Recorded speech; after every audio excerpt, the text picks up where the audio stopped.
नमस्कार, हिमाचल न्यूज में आपका बहुत बहुत स्वागत है। चलिए शुरू करते हैं आज की 10 फटाफट बड़ी खबरों से। सैलानियों के लिए हिमाचल आना अब और होगा आसान, सस्ती दरों पर हवाई उड़ानें होगी उपलब्ध। विश्व भर में हिमाचल प्रदेश की पहचान एक पर्यटन राज्य के रूप में है। यहाँ तक पहुँचने के लिए लोग मुख्य रूप से सड़क मार्ग का इस्तेमाल करते हैं। हालांकि यहाँ पहुँचने के लिए रेल और हवाई यात्रा भी उपलब्ध है, लेकिन फिलहाल पर्यटकों के लिए यह माध्यम ज्यादा प्रचलन में नहीं आया है। हिमाचल प्रदेश सरकार चंडीगढ़ कुल्लू धर्मशाला को जोड़ने वाले नए हवाई रूट का प्रस्ताव लेकर तैयार कर रही है। इसमें हिमाचल प्रदेश में पर्यटकों की संख्या में इजाफा होगा। कांग्रेस पर फिर भड़के अनुराग ठाकुर, बोले 20 महीने बीत गए, पूरी नहीं की एक भी गारंटी। पूर्व केंद्रीय मंत्री व हमीरपुर लोकसभा क्षेत्र से सांसद अनुराग ठाकुर ने हिमाचल की कांग्रेस सरकार द्वारा खुद विलासिता में डूबे रहने व प्रदेश की जनता पर हर दिन महंगाई का बोझ डालने की बात कही है। उन्होंने कहा कि हिमाचल प्रदेश में कांग्रेस सरकार नीति व नियत से जनता का जीना मुहाल कर दिया है। आए दिन इनके जन विरोधी फैसलों से जनता तंग आ चुकी है। कांग्रेस चुनावों में झूठी गारंटियों का वास्ता देकर हिमाचल की भोली भाली जनता को ठग कर प्रदेश में सरकार तो बना ली, मगर गारंटियों पूरी करना दूर हर दिन महंगाई का बोझ बढ़ाती जा रही है। सुकू सरकार ने अराजपत्रित कर्मचारी महासंघ की दो टूक, कहा दीपावली तक हर हाल में मिलेगा डीए। हिमाचल प्रदेश अराजपत्रित कर्मचारी महासंघ के अध्यक्ष प्रदीप ठाकुर ने कहा कि मुख्यमंत्री ने उनकी बात को बेहद ध्यान से सुना। मुख्यमंत्री ने हमेशा से ही कर्मचारियों के हितों में काम करते आए हैं, भविष्य में भी मुख्यमंत्री कर्मचारियों के हित में काम करेंगे। प्रदीप ठाकुर ने कहा कि महासंघ ने उनके सामने लंबित डीए और एरियर जारी करने की मांग उठाई है। उन्होंने मुख्यमंत्री से कहा कि दीपावली तक हर हाल में लंबित डीए और एरियर जारी कर दिए जाएं।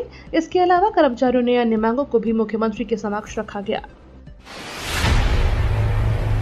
शराब के ठेकों पर ओवरचार्जिंग का समाधान, एक फोन कॉल और लाख रुपए का चालान। शराब के ठेकों पर अमूमन ओवरचार्जिंग की शिकायतें सामने आती रही है। ठेकों में बैठ शराब बेचने वाले कर्मचारी अक्सर लोगों के ज्यादा पैसे वसूला करते हैं।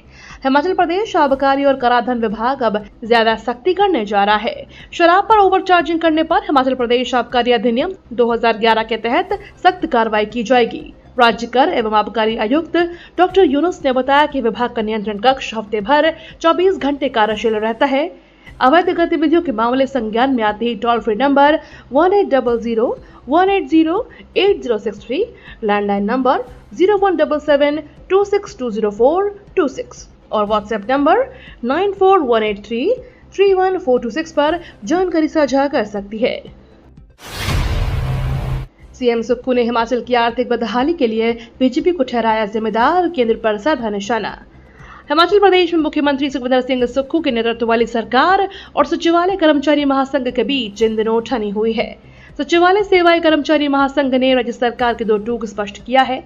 जब तक सरकार लंबित डी और एरियर जारी नहीं कर देती, तब तक वह अपना विरोध जारी रखेंगे। इस बीच हिमाचल प्रदेश अराजपत्रित कर्मचारी महासंघ और हिमाचल प्रदेश अराजपत्रित कर्मचारी सेवाएं संघ के साथ राज्य सचिवालय में बैठक की। मुख्यमंत्री सुक्खू ने कर्मचारियों की मांगों को सुनकर जल्द पूरा करने का आश्वासन दिया।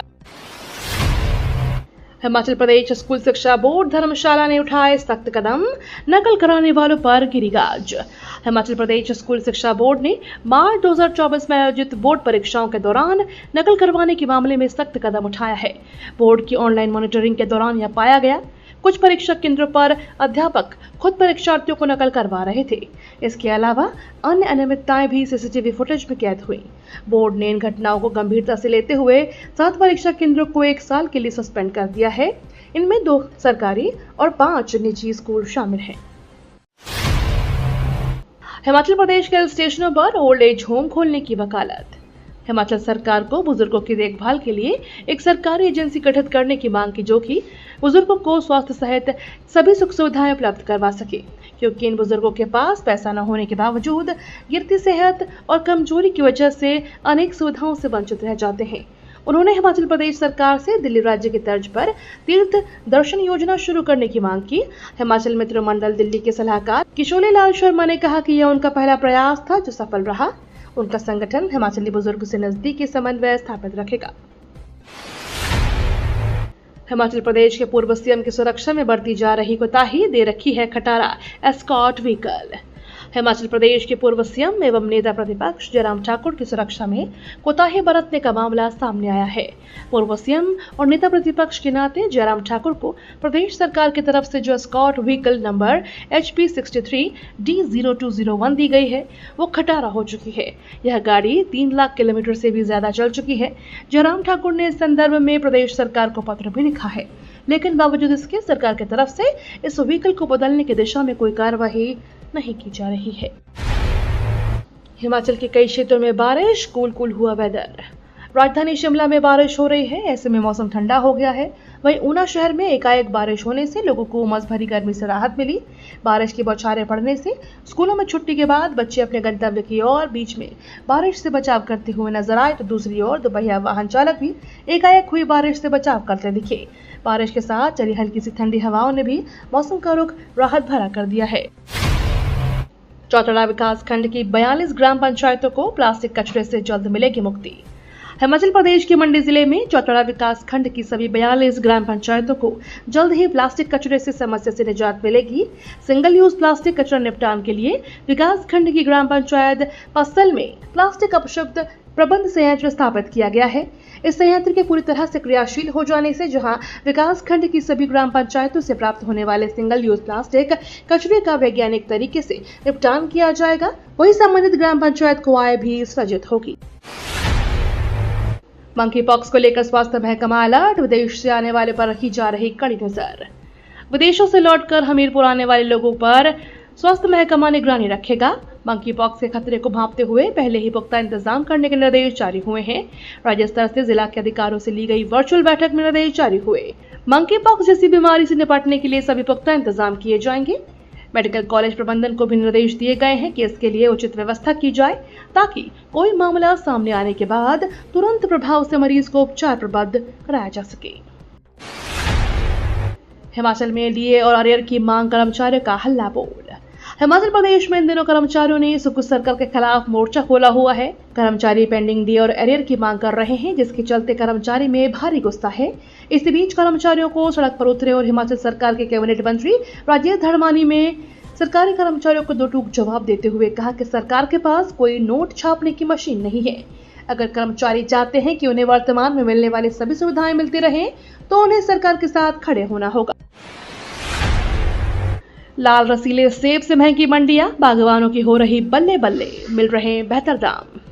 सेब राज्य हिमाचल के सेब की लाली बागवानों को मालामाल कर रही है। कुल्लू जिले में सेब सीजन इन दिनों चरम पर है। बीते वर्ष के सीजन की अपेक्षा इस वर्ष किलो 100 रुपए के हिसाब से अधिक बिक रहा है। पहली बार मंडियों में बागवानों को अच्छे दाम मिलने से बागवान फूले नहीं समा रहे हैं। कुल्लू जिला की 9 मंडियों में अब तक 4,40,291 पेटियां अन्य राज्यों को भेजी जा चुकी हैं। इससे पहले अधिक सेब जिला की खेकसू सब्जी मंडी में पहुंचा है, जहां पर 2,20,422 पेटियां पहुंच चुकी हैं। पेंशन योजना पर केंद्र सरकार का बड़ा फैसला, अब ओल्ड पेंशन नहीं, यूनिफाइड पेंशन स्कीम लागू होगी। केंद्र सरकार ने नई पेंशन स्कीम की जगह सरकारी कर्मचारियों के लिए यूनिफाइड पेंशन स्कीम का ऐलान किया है।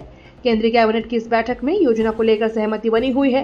केंद्रीय मंत्री अश्विनी वैष्णव ने कहा कि यूपीएस पिछले साल 1 अप्रैल से लागू होगी। इसका फायदा 23 लाख केंद्रीय कर्मचारियों को होगा। उन्होंने कहा कर्मचारियों को कंट्रीब्यूट करने की जरूरत नहीं पड़ेगी। सरकार कर्मचारी की बेसिक सैलरी का 18% कंट्रीब्यूट करेगी। न्यू पेंशन स्कीम में कर्मचारियों को 10% अपने मूल वेतन का जमा करना होता है। सरकार 14% योगदान देती है। सबसे बड़ी वॉर फिल्म बॉर्डर 2 की release date announce. Sunny Deol की बॉर्डर 2 को लेकर लोगों में काफी एक्साइटमेंट है। इस बीच मेकर्स ने इस फिल्म की रिलीज डेट का अनाउंस कर दिया है। यह फिल्म गणतंत्र दिवस के मौके पर 23 जनवरी 2026 को सिनेमाघरों में रिलीज होगी। बॉर्डर 2 का निर्देशन अनुराग सिंह ने किया है। वहीं फिल्म को जेपी दत्ता, भूषण कुमार और निधि दत्ता प्रोड्यूस कर रहे हैं। ये तो थी आज की 10 बड़ी खबरें।